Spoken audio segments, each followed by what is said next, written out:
हाय पिला माने मु सुश्री शिक्षा शास्त्र चैनल को तुमको स्वागत। आशा करे तुम मैंने भलरे थी पिला माने मध्ययुग उपर क्वेश्चन आसला माने टिके तो हड़बड़ी निहाती हम। मध्ययुग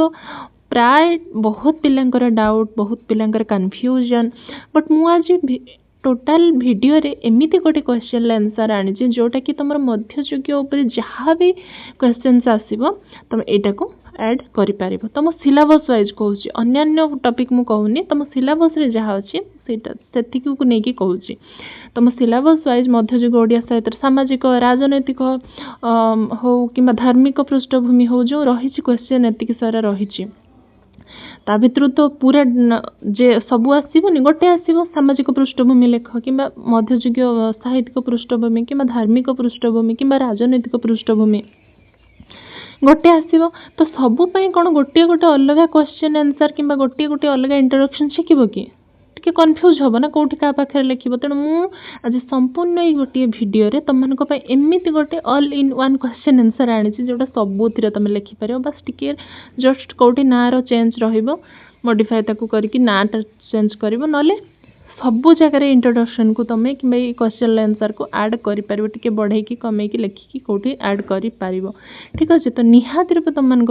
हेल्पफुल हम एंड जाए देख बुझेबी आ कहि कौ जगह कौन लिखिकी तुम्हें क्वेश्चन आराम से एग्जाम रे जहाँ भी क्वेश्चन आसो आराम से लिखिकी पूरा फुल मार्क पाई पार भल ठीक अच्छे। देख मध्ययुग ओडिया साहित्यर सृष्टिर विकास पछरे थिबा सामाजिक सांस्कृतिक राजनैतिक और धार्मिक पृष्ठभूमि उपर एक संपूर्ण आलोचना कर। आ भीतर जहाँ भी गोटे आसो सामाजिक हो सांस्कृतिक हो राजनैतिक हो धार्मिक हो ये गोटे क्वेश्चन आंसर तुम्हें आराम से लिखिपार ठीक अच्छे। देख फर्स्ट इंट्रोडक्शन उपक्रम देख कौन अच्छी ना ओडिया साहित्यर सामाजिक विकास धारा मध्ययुग बा रीतिजुग प्राय 1650 रु 1850 मध्य एक स्वर्णिम एवं अपरिहार्य सारस्वत माध्यम अटे। सारला दास को सारला साहित्य एवं पंचसखा युगर सरल भावप्रवण आध्यात्मिक चेतनार परवर्ती पर्यायर ओडिया साहित्य अलंकार शब्दर चमत्कारिता पांडित्य एवं श्रृंगार रसर एक भिन्न स्रोत प्रभावित होता। इंट्रोडक्शन ऑल इन वन सबू इंट्रोडक्शन को ऐड कर किसी भी डाउट नहीं आराम से क्वेश्चन आंसर लिखिपर एग्जाम रे। यह को मध्ययुगीय रीति साहित्य कहा जाए जहाँ को मध्ययुगीय रीति साहित्य कहा जाए। कवि सम्राट उपेन्द्र भंज दीनकृष्ण दास अभिमन्यु सामंत सिंहार ब्रजनाथ बड़जेना एवं कवि सूर्य बलदेव रथंक भली युग प्रवर्तक स्रष्टा माने एही समय ओडिया भाषा को विश्वस्तरीय समृद्ध प्रदान करथिले ठीक अच्छे। नेक्स्ट मन रखा हेब जे कौन सी भी जुगर साहित्यिक शून्य आपे आपे सृष्टि हुए ना माने कौन अच्छी ना मन रखा हेब जे कौन सी भी जुगर साहित्य शून्य आपे आपे सृष्टि हो न था। सतरे साहित्य कौन आगुरी सृष्टि शून्य आमे ताको सृष्टि करूँ आमे आम लेखा मध्यम हो भावना मध्यम हो चिंता मध्यम हो आम कार्य मध्यम साहित्य को सृष्टि करूँ नुआ रूप दौ ताहा सही समय देश काल एवं समग्र पारिपार्श्विक परिवेश ही जन्म हुए। मध्ययुग ओडिया काव्यादर्शर उन्मेष और विकास पछरे तत्कालीन ओडिशार विपर्यस्त राजनीतिक स्थिति सामंतवादी सामाजिक गठन राधाकृष्ण प्रेम आधारित धार्मिक आंदोलन एवं संगीतमय व सांस्कृतिक वातावरण एक मुख्य प्रेरणा साजिथिले। एही चारोटी पृष्ठभूमि परस्पर सहित एभली भावे ओतप्रोत भावे जड़ित जे गोटी को छाड़ी अन्यटीर सीमा समीक्षा करबा असंभव। आराम से इंट्रोडक्शन सबुथिरे लिखिबो गोटे ही तमे माने शिखिबो सेटा को सबुथिरे अप्लाई करिवो ठीक अच्छे। एंड जाए देख मु कहबी कौ जगह एमती क्वेश्चन आसले गोटे को लिखि पारिबो तमे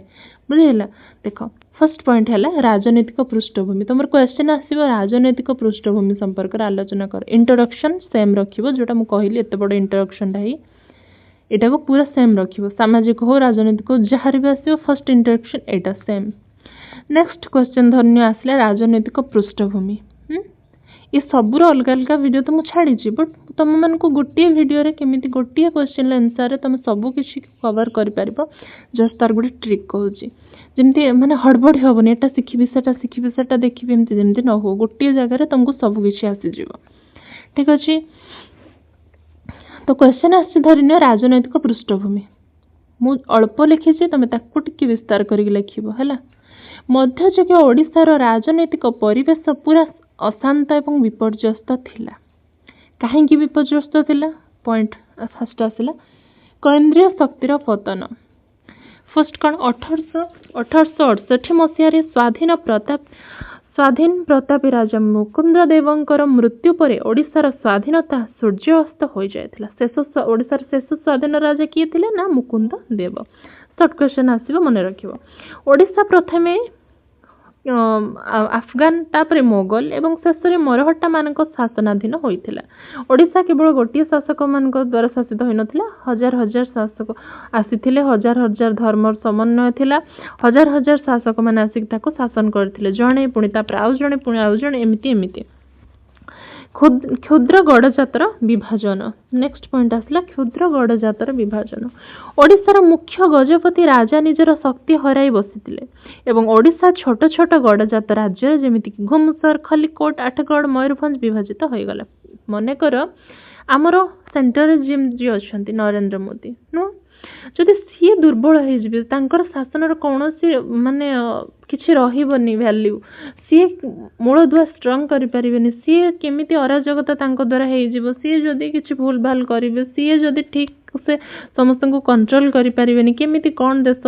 आगू जीव ये हम से विषय किसी भावे चिंता करेंगे दुर्बल हो पड़े शत्रु आक्रमण करेंगे पाकिस्तान हो ये हो युद्ध एटा सेटा चलो सी किसी करें ताले कौन हम समस्त भितर अराजकता हो अन्य राज्य माने किसी बुझे जानवे मानवे किसी करें समस्त निज निज को बड़ भाविकी काम करेंगे नुह कि एबे आमे कौन भावुँ ना सबू पर भी सेंटर सी अच्छा नरेंद्र मोदी अच्छा तो सबू पर भी सी बुझे किंतु सी जदि दुर्बल हो सेंटर रु आमे जमती कहले केंद्रीय राजा केंद्रीय शक्ति जदि पतन हो केंद्र जदि वीक हो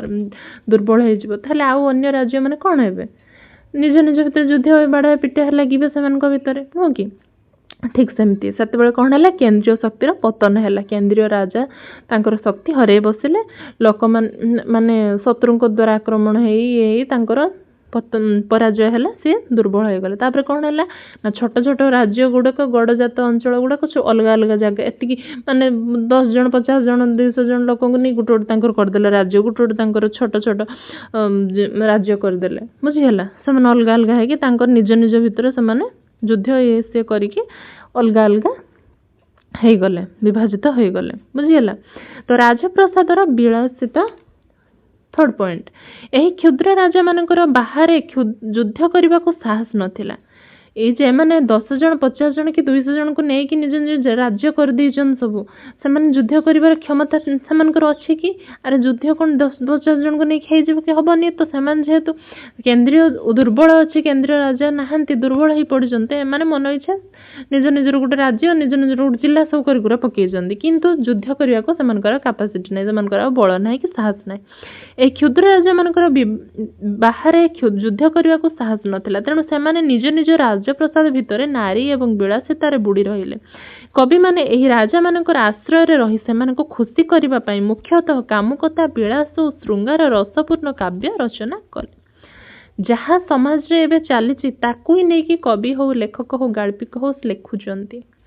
सेतेबेले समाज रे जहाँ चली राजनीतिक परिवेश हो सामाजिक परिवेश हो जहाँ देखुतिले काव्यकार माने कवि माने से लिखुतिले तो सेतेबेले समाज रे जेतेबेले युद्ध करि पारले राजा माने सेमानकर निजर आत्मविश्वास नथिला सेमान तो सब विभाजित होइके अलग अलग होइके बाड़िया पिटा होइके भाग होई गले तो सेमानकर बाहर राज्य सहित युद्ध करबा कि शत्रु आक्रमण को बंचाइबा किछि सेमानको आसिला नाही से कोन कले ना निजे राजप्रसाद भीतर दिन राति रहिले मद मुद्रा मत्स्य ए सब पान कले माने भोग विलास रहिले नृत्य राजप्रसाद नृत्य चलिला नारी मनोरंजन राणी मान सहित श्रृंगार मद्यपान ये सब चलिला तो तापर कौन है नेक्स्ट पॉइंट एटा है राजनैतिक परिवेश तो यहाँ जितेबाला राजनैतिक पृष्ठभूमि क्वेश्चन आसो तुम यही पॉइंट को ऐड कर क्वेश्चन आंसर एतिक तो हेनी ना यथेष्ट बट मुझे खाली एग्जांपल देती एतिक तो यथेष्ट हेनी मुझे 4-5 लाइन पॉइंट लिखी तो तो तापाई कौन कर इंट्रोडक्शन सेम जिनस सेम किंतु आउ किछटा जोड़िबा पाई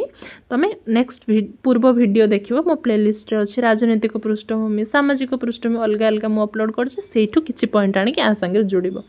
आ कंक्लूजन समस्तंकर सेम रहिबो बुझियला तो आराम से तमे गोटे क्वेश्चन ला सब किछि के ऐड करि परिबो बुझि होछि कंफ्यूज होबार नाही गोटे क्वेश्चन को भलो भाबरे बुझिबो देन तापरे कोन होबो तमे आराम से लिखि पारिबो 10टा आडू शिखिकी बुझिकी ना कंफ्यूज होबो एग्जाम रे को जगह सामाजिक जगह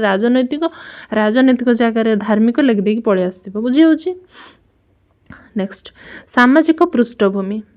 राजनीतिर प्रभाव सीधा सड़क तत्कालीन मध्ययुगीय ओडिया समाज उपरे पड़िथिला निहात रूपे जहाँ जहाँ राजनीति हो जहाँ हो जेते बेले जो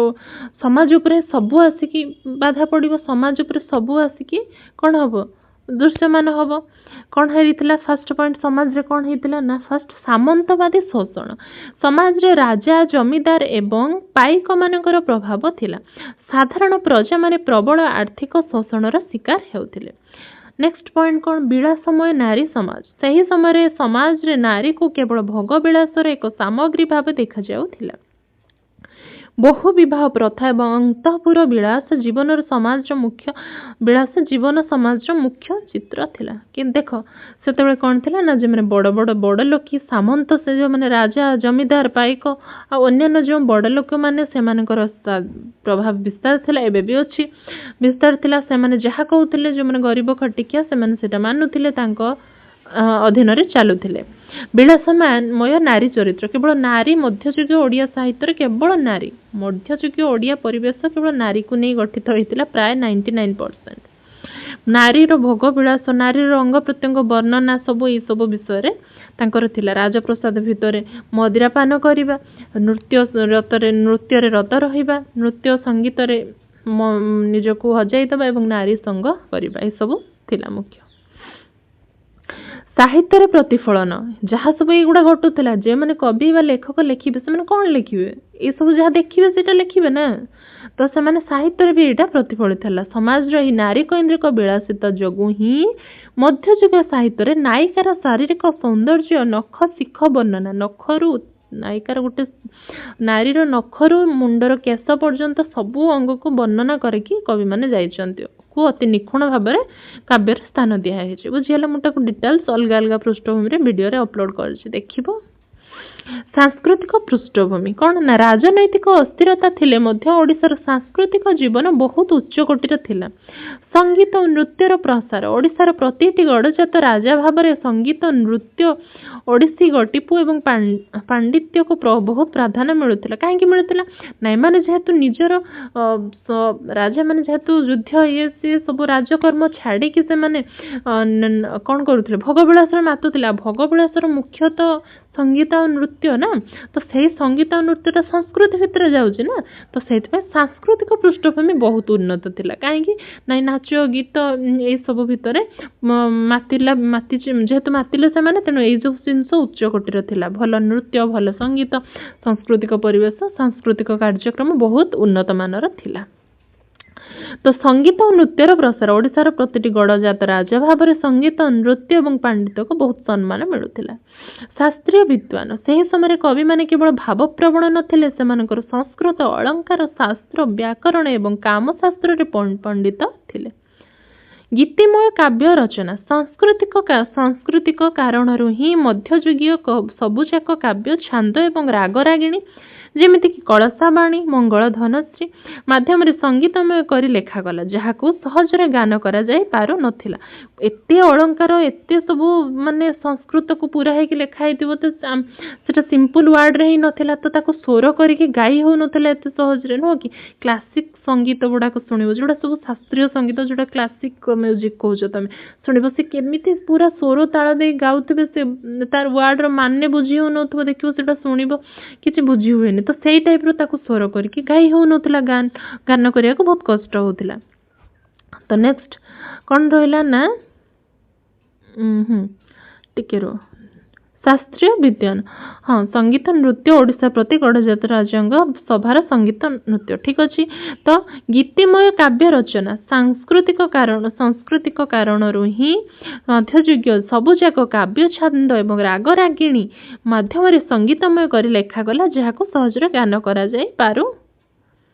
पारुथिला गान करा जाय पारुथिला माने कौन पूरा संस्कृत एते सब भरपूर ता भितर थिला सेटा बहुत क्लिष्ट थिला गान योग्य थिला किंतु बहुत कष्ट रे गान होतिला। देखियो क्लासिक संगीत समस्ते गाई परिबेनी तार अछंती सेई माने ही केवल क्लासिक संगीत गाई परिबे। तो से संगीतमय सेते बेले कवि माने लेखुतिले सेई टाइप रो संगीत आ गान करिया पई बे सेठी थिले जे माने कि सेई संगीत को केवल गान करि पारुथिले एते माने कष्ट छंद राग रागिणी अलंकार भरपूर संगीत को से गान करि पारुथिले। साधारण लोक तो गान करि परिबेन से सब काहे ना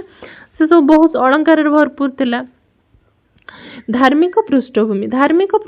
मध्ययुगीय ओडिशा पूरा उज्जवल थिला एवं यह साहित्य को सबुठु अधिक प्रभावित करिथिला। गौड़ी और धर्म उत्कलीय वैष्णव धर्म पंचसखा परे ओडिशार राधाकृष्ण प्रेम तत्वर बहुल प्रसार घटिथिला। श्री जगन्नाथ केन्द्रिक चेतना सबु धर्मर मूल प्रभु श्री जगन्नाथ ही विराजमान थिले। कवि माने राधा और कृष्णकर पवित्र लीला को निज काव्यर मूल विषय वस्तु भाव में ग्रहण कले। पवित्र श्रृंगार रस दीनकृष्ण रसकल्लोल हेउ कि अभिमन्यु विदग्ध चिंतामणि हो यही सबु ग्रंथ रे राधाकृष्ण माध्यम आध्यात्मिक शक्ति को श्रृंगार रस सहित मिसाई अति चमत्कार भाव परम ब्रह्म लीला बोली बुझाई दिगला। कौन है ना राधाकृष्ण ही मध्ययुगीय ओडिया साहित्य रे हो कि मध्ययुगीय समाज हो राधाकृष्ण प्रेम लीला तांकर भक्ति तांको ही बेसी पूजा पाठ तांकरी ना रे बही पुस्तक काव्य सब रचना करागला। तो अन्य देवादेवी भी अल्प अच्छा किंतु सबू प्राय अधिकांश राधाकृष्ण प्रेम लीला को लेकिन मध्ययुगीय काव्य लिखा जाए। तो ये आसला कनक्लूजन जोटा तुम प्रत्येक जो पृष्ठभूमि आसब अच्छे लिखिपार समाप्ति समीक्षा कर कहुए मध्ययुगीय ओडिया साहित्यर सामाजिक सामग्रिक पृष्ठभूमि एक जटिल राजनैतिक और आध्यात्मिक मिश्रणर परिणाम थिला। समाज विलासिता सांस्कृतिक संगीत एवं धर्म राधाकृष्ण प्रेम यह सब प्रभाव ही कवि सम्राट उपेन्द्र भंज और अन्य कवि माने ओडिया भाषा को अलंकार और शब्दर चमत्कारितार सजाई एक विश्वस्तरीय रूप देते। आशा करी तुमको वीडियो भल लगी निहाती रूप तुम कन्फ्यूजन दूर हो तथापि भी जदि कौन कन्फ्यूजन अच्छी बुझीपारुन मत कमेंट कर से टॉपिक रे आमे वीडियो बनैबा। तो रहुची धन्यवाद। जय जगन्नाथ।